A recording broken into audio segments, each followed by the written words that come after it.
Apat na koponan ang maghaharap bukas para sa semifinals.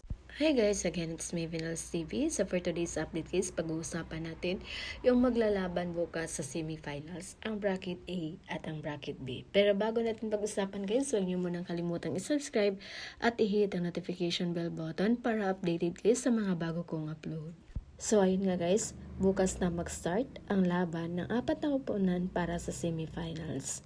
At alam kong bawat isa sa atin, may mga koponan talaga tayo na gustong sila yung mag-champion. At para sa akin, nagmanifest ako na Choco Musho Flying Titans or Signal HD Spikers ang mag-champion this conference. Sounds funny to para sa ilan kasi alam naman natin na untouchable ang Creamline Cold Smasher.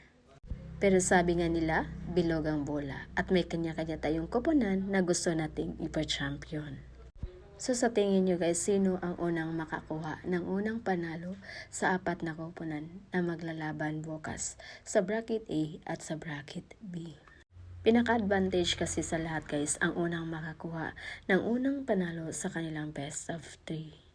By the way guys, marami ang naguluhan. Bakit daw Cherry Tigo Crossovers ang makakalaban ng Creamline sa bracket A at Signal HD Spikers naman ang makakalaban ng Choco Musho Flying Titans sa bracket B.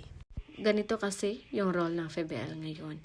Sa bracket A, maglalaban ang number 1 at number 4 standing at sa bracket B naman, maglalaban ang number 2 at number 3.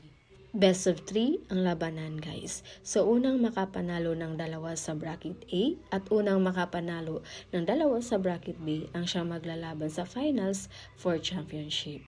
At ang natalo naman sa bracket A at ang natalo sa bracket B ang siyang maglalaban sa finals para sa third place. So sana nakatulong itong video na to para sa mga naguguluhan. So yun lang muna yung pa-update natin guys and abangan natin yung first game nila bukas. Again, this is Vinals TV. Thank you for watching.